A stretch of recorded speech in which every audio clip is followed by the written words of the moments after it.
Selamat malam saudara yang dikasihi Tuhan. Malam hari ini kita kembali akan mendengarkan renungan malam dari Pendeta Dr. Erastus Sabdono dengan tema Tidak Bercacat dan Tidak Bercela bersama saya, Yohana Ibrahim. Kehidupan anak-anak Allah yang benar pasti berdampak bagi orang di sekitarnya. Dampak itu berangkat dari menjadi saksi bagi Kristus dengan benar. Kehidupan orang percaya yang berkualitas seperti Tuhan Yesus membuktikan dan menunjukkan bahwa 2000 tahun yang lalu ada seorang pria yang mengaku sebagai Mesias, anak Allah, anak tunggal Allah yang hidup. Untuk ini, orang percaya harus benar-benar memiliki kehidupan yang benar, cemerlang, kudus, dan tidak bercacat, serta tidak bercela dalam seluruh aspek hidupnya. Idealnya, dalam segala hal, seseorang tidak dapat mempersalahkan kita jika tidak memiliki kesempurnaan sebagai anak-anak Allah. Seseorang tidak akan dapat membawa dampak yang berarti. Maksud dari semua ini adalah agar kehidupan orang percaya dapat mengubah orang lain. Hidup kita harus menjadi pola dengan mana orang membangun diri mereka. Orang percaya yang menjadi anak-anak Allah yang ideal harus menjadi teladan dalam seluruh tingkah lakunya. Hal utama yang harus dihasilkan oleh kehidupan orang percaya adalah karakter Kristus dan terperagakan atau terselenggarakan dalam hidup orang percaya. Selanjutnya, dari kehidupan yang luar biasa ini, seseorang dapat menghasilkan buah, yaitu jiwa-jiwa yang diubahkan menjadi serupa dengan Yesus. Inilah kehidupan yang tidak bercacat dan tidak bercela. Mendengar kalimat hidup tidak bercacat dan tidak bercela, banyak orang bersikap apatis dan berpikir bahwa hal tersebut tidak mungkin dapat dicapai. Kalau seseorang berpikir bahwa tidak mungkin orang bisa hidup tidak bercacat dan tidak bercela atau menjadi sempurna, itu pasti karena pengaruh cara berpikir berbagai agama dan keyakinan. Hal inilah yang menelorir seseorang untuk berbuat suatu kesalahan sebagai sikap permisif.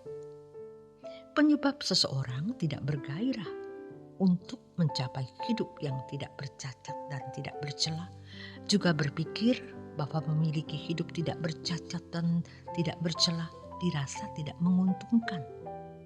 Bahkan ada kekhawatiran atau memiliki keadaan hidup yang tidak atau kurang bahagia seperti orang lain. Apatisme untuk hidup tidak bercacat dan tidak bercela juga disebabkan oleh pengalaman hidup yang telah dilalui, yaitu selalu gagal untuk hidup tidak bercacat dan tidak bercela.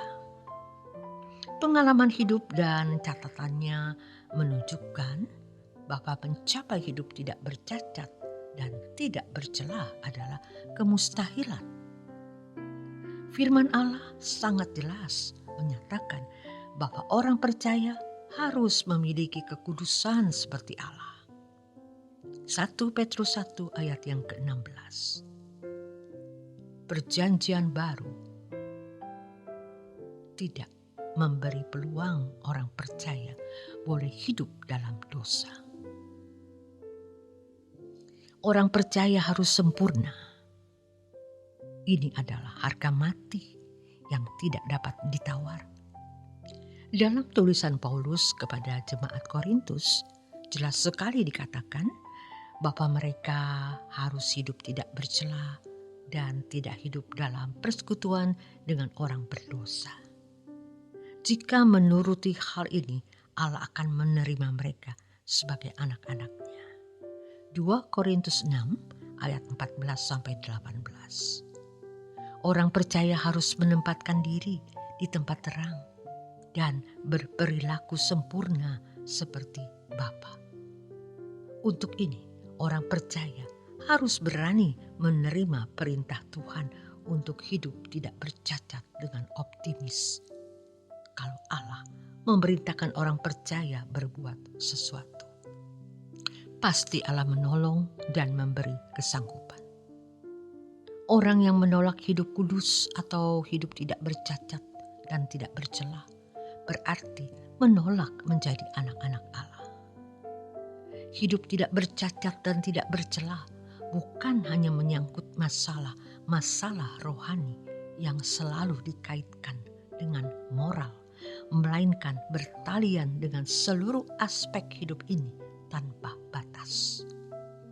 Firman Allah menyatakan bahwa semua orang percaya yang menerima panggilan sebagai orang percaya yang benar adalah bangsa yang kudus untuk umat kepunyaan Allah sendiri.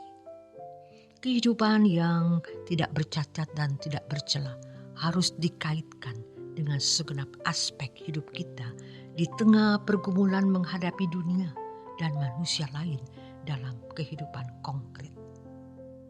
Ini berarti menyangkut moral dan etos kerja, yaitu kerajinan dan ketekunan bekerja, pola hidup, pola makan, tutur kata dalam berbicara dan bercanda, penggunaan waktu, ketertiban mengatur waktu, ketepatan waktu dalam menghadiri sebuah pertemuan, kesetiaan memenuhi janji, cara berpakaian, kebersihan, dan pemeliharaan tubuh, dan seluruh aspek hidup lainnya.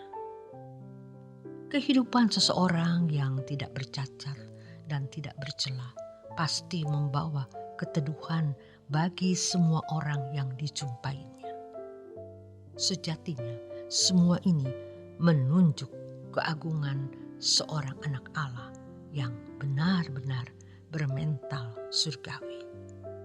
Kehidupan orang yang tidak bercacat dan tidak bercela sangat berpotensi menjadi saksi bagi Tuhan. Dan kehidupan yang tidak bercacat dan tidak bercela itu, seorang anak Allah dapat membuktikan bahwa 2000 tahun yang lalu pernah hadir seorang pria yang mengaku anak Allah yang menjadi juru selamat dunia ini. Memang hanya karena anugerah kita menjadi anak-anak Allah. Namun anugerah tidak menempatkan orang percaya secara otomatis berkeadaan sebagai anak-anak Allah. Berkeadaan sebagai anak Allah adalah hasil perjuangan dari orang percaya yang menerima Yesus sebagai Tuhan atau menempatkan Tuhan sebagai pemilik kehidupan ini. Perjanjian baru tidak memberi peluang bagi orang percaya boleh hidup dalam dosa. Hidup tidak bercacat dan bercela, ini adalah harga mati yang tidak dapat ditawar.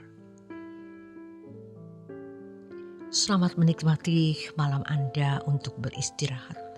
Tuhan Yesus memberkati.